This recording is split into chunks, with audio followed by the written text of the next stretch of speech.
अर्थौंधे रोग बहुत भयंकर है जी। और जिसको विटामिन ए की कमी होती है उसको बीमारी होती है। और इस बीमारी में जैसे दिन अस्त होता है तो उसको दिखाई देना बंद हो जाता है और तेज धूप होती है उसमें भी उसको दिखाई नहीं पड़ता जी। और इसका पूरे संसार के अंदर मेडिकल में कोई उपचार नहीं है। डॉक्टर पहले कहते थे इसकी दवाई नहीं है। जी बिल्कुल। परंतु स्वास्थ्य विचार एकमात्र ऐसा आश्रम है जिसमें कोई रोग ऐसा है नहीं जिसका उपचार न हो। यहाँ पे सब रोगों का उपचार है। अब जिसको अर्थौंधी है और जिस दिन मेरे पास अर्थौंधी वाला आता है उसी दिन उसको 5% परिवर्तन आ जाता है। पहले दिन 15 दिन में उसको 35 से 40% परिवर्तन आ जाता है और 2-2.5 महीने में उसकी लाइटें पूरी आ जाती है। जैसे दिन में देखता है ऐसे रात को देखता है जी।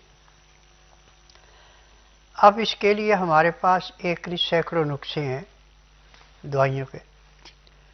परंतु टेम्परेरी रिलीफ के लिए आप क्या करें कि साउथ जी। आपको पंसारी से मिल जाएगी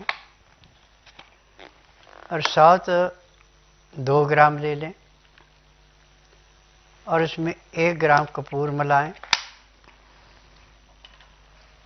और जो हमारी घरेलू हल्दी है जिसको हम सब्जी में दाल में डाल के खाते हैं 2 ग्राम पीसी हुई हल्दी उसमें मिला दें और उसको छान करके कांच की शीशी में रखना है। इसको प्लास्टिक में नहीं रखना जी। अब दिन में 2 बार और रात को 1 बार सलाई उसके अंदर ड्रिप की साफ करके और आंखों में जैसे काजल लगाते हैं ऐसे अंदर सुरमे की भांति लगा दें जी। तो थोड़ी देर के लिए तो आपको आंखों में बहुत ज़्यादा दर्द होगा और आंखों के अंदर से ऐसे पानी निकलने लगेगा कि जैसे तेज बारिश हो रही है, छमाछम पानी निकलेगा। जी। उसके बाद जब पानी निकलेगा आंखें बहुत हल्की होंगी और आंखें खोलने में भी बड़ा आराम मिलेगा। अब जिस दिन आपने लगाना शुरू की उस दिन आपको कम से कम 2-3% परिवर्तन आएगा। अब हफ्ते में आपके अंदर ये है कि रात को आप अकेले चल सकते हैं और तंदी वाला जो है जैसे दिन छुपता है तो दूसरे के सहारे होता है। जैसे आंधे को लाठी पकड़ के चलाते ऐसे चलाना पड़ता है। परंतु जब इसको लगा लिया तो अकेला चलना शुरू कर देता है जी। और महीने 1.5 महीने में तौंदिया उसका हमेशा के लिए समाप्त हो जाता है। इसमें खाने के लिए आंवले का मुरब्बा साथ में बना है, बेल का है, गाजर का है, सेब का है। जितना ये ज़्यादा से ज़्यादा खाएगा उतनी आपकी आंखों की रोशनी तेजी से बढ़ेगी। परंतु साथ में बनाते नहीं है, चीनी में बनाते हैं सब। और मेरे आश्रम में चीनी का नाम श्वेत जहर रखा हुआ, उसका एक दाना भी प्रयोग नहीं किया जाता। यहाँ पे जितने भी दवाइयाँ सब साथ में होती हैं और शहद संसार की वो वस्तु है जो पानी में घुलती नहीं है, अग्नि में जलती नहीं है, पेट में पचानी नहीं पड़ती। जैसे गले से नीचे शहद उतरता है तो जिस ग्रुप का खून आपका उसी में चला जाता है सीधा। और असली शहद की पहचान है कि आप उबलता हुआ पानी गिलास में डालें, गिलास शीशे का होना चाहिए। ऐसे तो किसी में डाल सकते हैं, उसमें आपको ज़्यादा पहचान लगेगी। और पानी नीचे उतार के उसमें जिस बर्तन में पानी डालना उस बर्तन का पहले वजन कर लें। वजन लिख के रख लिया आपने। अब उसको पानी गर्म डाल दें और उसमें करीब आधा इंच गिलास खाली रखें ऊपर से और उसमें 2 या 3 चम्मच शहद के डाल दें और उसको अब ठंडा होने दें। ठंडा होने के बाद आपका शहद नीचे पैंदे पे ऐसे बैठ जाएगा जैसे पानी में पत्थर बैठता है, वो पानी में घुलेगा नहीं। अब उस पानी को ठंडा होने पे आप दूसरे बर्तन में डाल लें और उस पानी को यदि आप पिएंगे तो उसमें आपको कोई टेस्ट नहीं आएगा।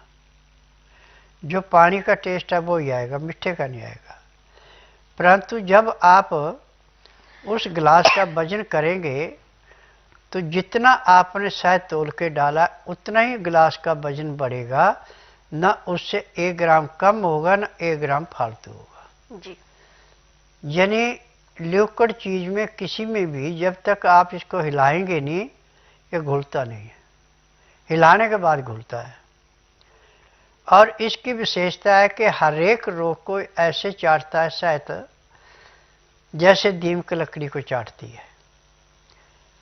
और शहद शुगर वाले के लिए तो अमृत है।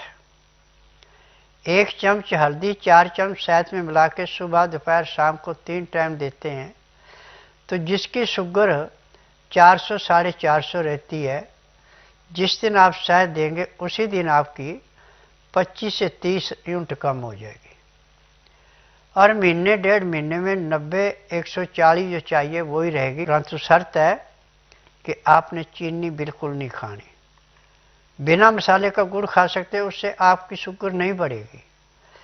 चीनी ना तो खुद पचती है ना खाई गई चीज को पचने देती है।